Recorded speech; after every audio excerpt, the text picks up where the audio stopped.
has a quiet village and a peaceful kingdom. That is until... Father, come quickly! Calm down, my sweet. What is the emergency this time?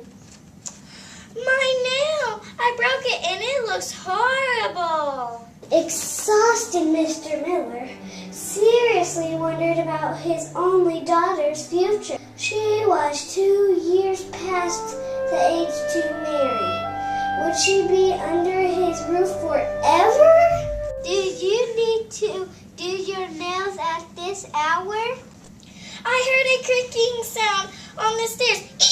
There it is again. Be still. I told you the creaking is wind blowing the gate. Go to sleep, child. Mr. Miller tiptoed out to the creaky stair. Around midnight, he heard the sound of horses outside his window. A knight and a young boy riding horses were upon his property. Pardon me, kind sir. Would you have a cold drink for a pair of whirly travelers? Yes, can we get some water? Mr. Miller directed the boy to fill his bucket from the local well.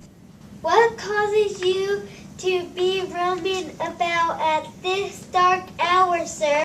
No, I have not come to pick a flower. No, I said, why are you out at this hour? We have come from the king's court as debt collectors. I have come early to impress his highness as he has doubts about my abilities. Why? I have trouble hearing, so I tend to mix things up. I see what you mean. Have I got a bean? Of course not. Not a bean. I said, I see what you mean. Yes, well, I cannot seem to get financial accounts straight. I see. Sir, where's your next call? My next fall? I assure you I am quite an accomplished equestrian. No, sir, your next call. Who is this poor soul who owes money to the king? I am down to the M's, yes. Do you know a bloke named Miller? Having found he could not pay, Mr. Miller struck a bargain with Sir King. After a firm handshake on the deal, Sir Knight and Ben mounted their horses and prepared to leave. Are you sure you want me to take your daughter? Knowing that my daughter will be safe in the royal courts is comfort enough for me. Be sure to tell the king how clever she is. And tell the king she has been sick with a cold. She's been strong to cold. I cannot wait to tell the king.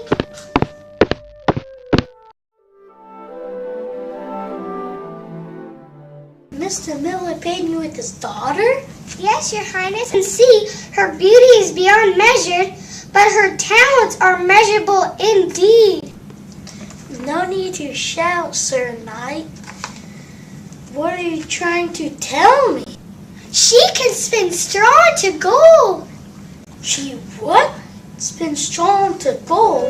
Yes! Gwendolyn shook with dread. Should she tell the truth? Before she could decide, the king spoke. I want everything to be covered in gold. Royal page, Ben. Yes, my king?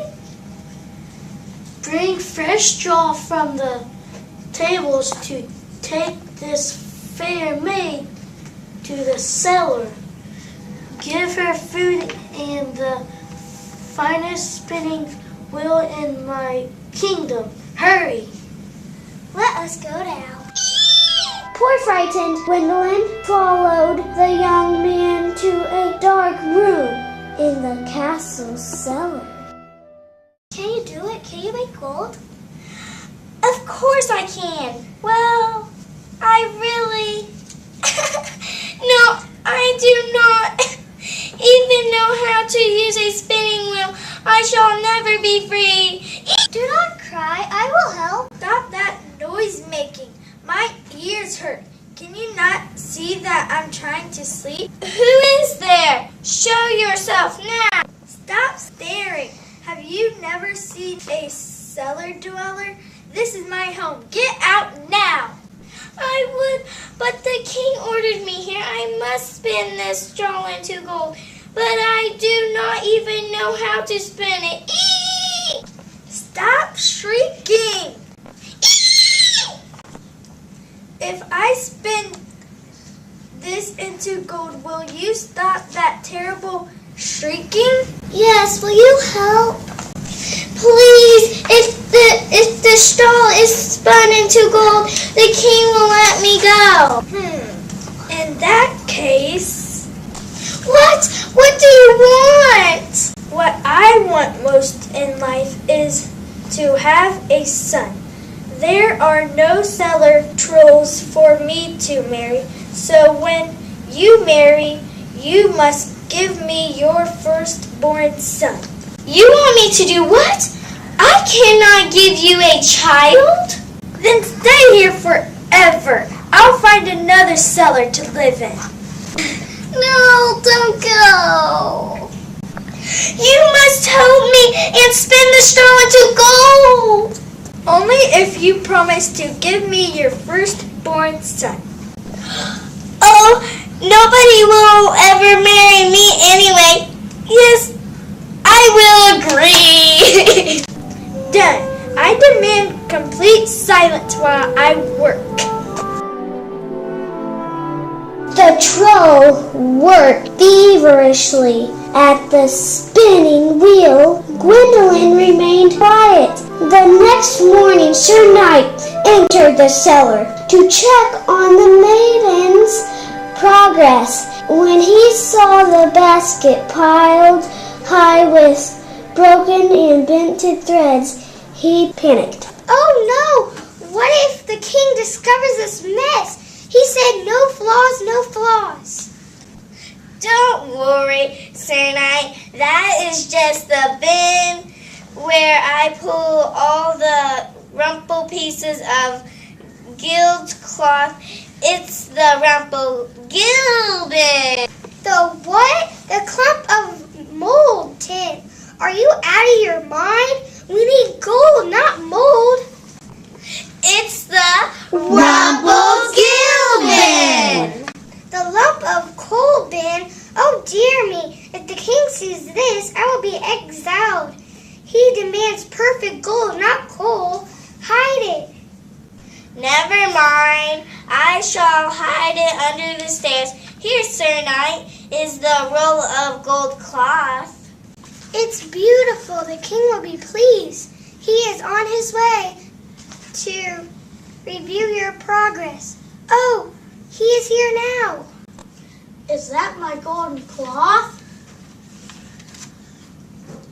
How beautiful. You are gifted and beautiful fair maid. Then take the golden cloth to the royal worker. Yes, my king. Your Highness, surely her efforts please you. Yes, her work pleases me, and since I keep my word, I shall let her go home unless...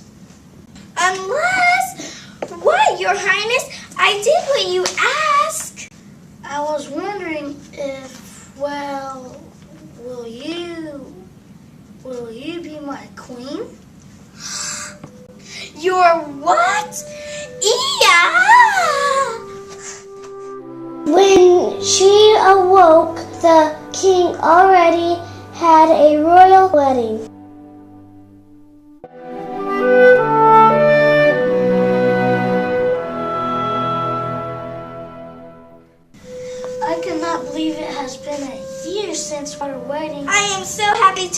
queen. How lucky we are to have our first baby. He looks just like you, my dear. He has your handsome eyes. The king smiled adorably at Gwendolyn. Suddenly, his nose caught a delicious aroma in the air. I wonder what is cooking in the royal kitchen. I shall see. The king trotted off as a knock was heard at the door. Come in. The knob turned slowly as if the visitor was having a great difficulty. Finally, it opened with a thump as the angry troll kicked his way into the room. Go away! Stop screaming and stop wasting my time. A promise is a promise. You don't think that I will? I expect you to keep your promise. Meet me in the cellar in an hour or else. Or else what? The king still thinks that you were able to spin the gold. And if he finds out, will he still love you? Oh, please, what can I do? I will give you anything, anything! The troll smiled from pointy ear to pointy ear and sang a little song. I know that you have silver and gold, but those things I shall not claim. It's your newborn son I wish to hold, that is, unless you say my name. He happily trotted toward the door and turned, whispering to the queen. Remember, just 1 hour.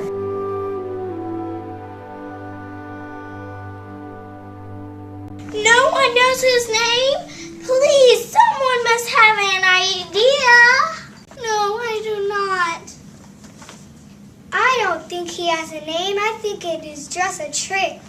Maybe you are right. It is almost time to go to the cellar. Would you like us to accompany you? Yes, please do. That mean little troll scares me.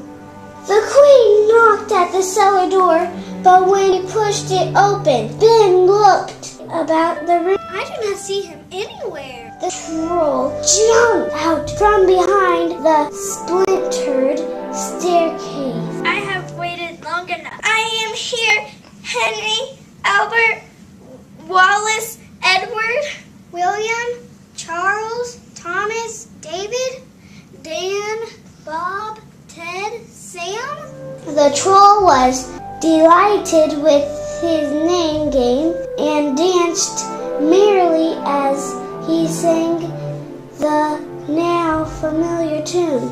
I know that you have silver and gold, but those things I shall not claim. It's your newborn son I wish to hold, that is, unless you say my name. I do know it. I just have not said it. Desperate, Ben crawled under the stairs looking for a clue as the troll's name.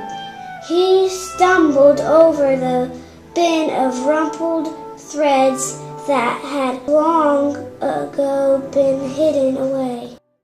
Look! What did you find, Ben? It is... What? Oh, it is nothing. It is just... Oh, it's just the Rumple-Gilden. What? What did she say? She said Rumple-Stilt-Skin. But that does not make any sense. How did you know my name? How did you know? No one knows my name. Rumple-Stilt-Skin? Rumple-Stilt-Skin? Rumple-Stilt-Skin? Rumple-Stilt-Skin!